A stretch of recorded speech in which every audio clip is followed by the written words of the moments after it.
Thank you so much for giving me the opportunity here to share with us. We were here this weekend to work with another ministry, which is just east of Abilene with Cedar House, which is a women's recovery program. And what we're involved with is the BIC Overcomers. We're a 90-day residential rehab out there on the BIC mission out there now. Me and my wife, we've been out there for almost 12 years now, working with men. But first of all, being it's Independence Day, do we have any veterans here in the house? I simply want to thank you for your service. I know it's not Veterans Day, but you are the ones that have defended that independence for us. I just want to say thank you for all that. So, got a nephew that's in the Marines right now, so but thank you. As I said, God's been doing some amazing things out there with us. He brought us out there about 11 and a half years ago, and anybody in here who thinks you're talking about different ministries that I don't know if I got what it takes, it ain't up to you. I'm simply a crazy old drug addict that said yes when God asked me. Got no letters, no schooling behind it. He brought me out of the state penitentiary almost 26 years ago, and has me helping guys walk out of it the same way. So any of those ministries, if you feel God laying on your heart to do something, just step in there and watch him work through you, and you'll see mountains move. So that's the big thing there. We've been helping guys for, like I said, 12 years. We've got about a 70% success with the guys. Over the last, 2 years now, God is beginning to bring other ministries together. Denise here is one of them with Four Corners Hands and Feet out there. She's reaching guys around the streets, potential clients for us, but also past clients.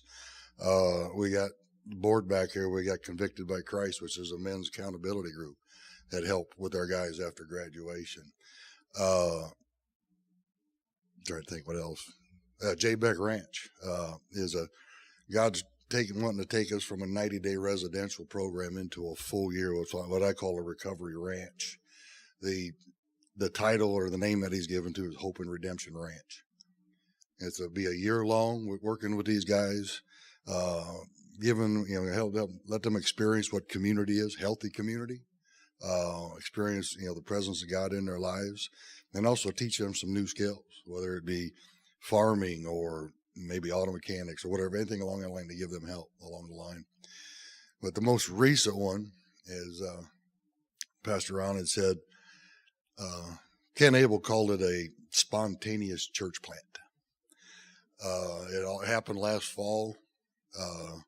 We just started talking about it. We didn't even have it in the crosshairs at that moment. And it went from us sitting down one day, the four of us, me, Bonnie, Ken, and Anita, to just talking about it, to about 4 weeks later, we had our first meeting. We meet on Saturday nights. And the idea of Broken Walls Fellowship is not only to continue to reach out to the guys that have been in our program, but also their families. And we meet on Saturday nights, which is usually, for anybody who's had an addiction, Saturday nights tends to be the roughest night of the week because there's not a whole lot going on. And so we decided we're going to do it on Saturday nights. And we do things a little different as well. We don't have a big band. We just have a powwow drum is what we use. And this is one of the reasons why we came to drop off a drum to Cedar House. And it's praise and worship around a powwow drum. They're all, uplifting, Christ honoring, but it's reaching into the culture that we're trying to reach. And it has been a wonderful time.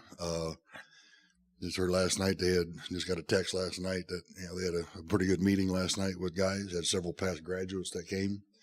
And the last week we just had our home church, which is in Napanee, was out there for helping us, and they put on a sports VBS camp, which reached into the neighborhood, and we now have some of the people from that neighborhood that are starting to attend as well on Saturday evenings.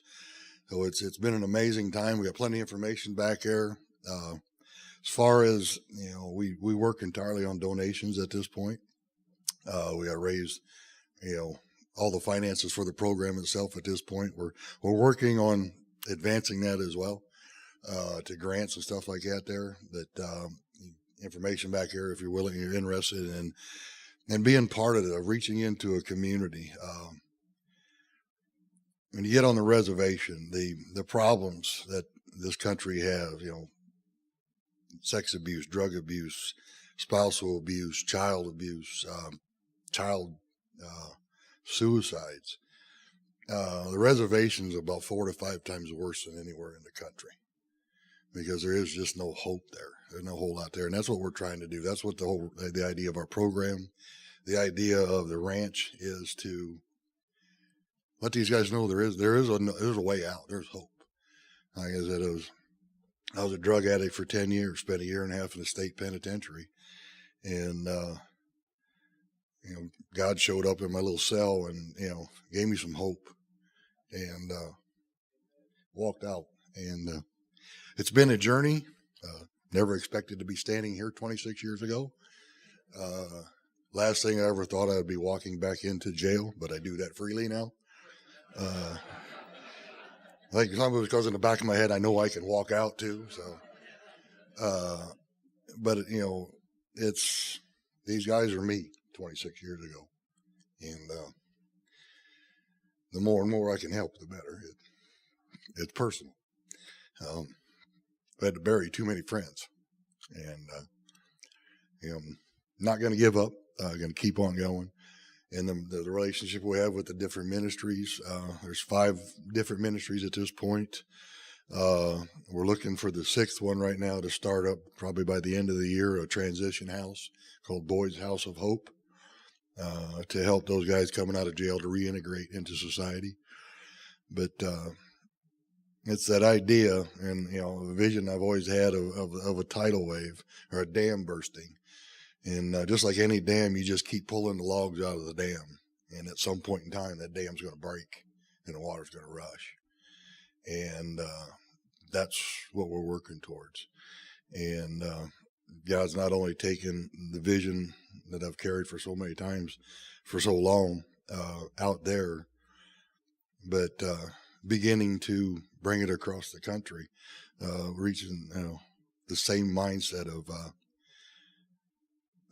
the opposite of addiction isn't sobriety.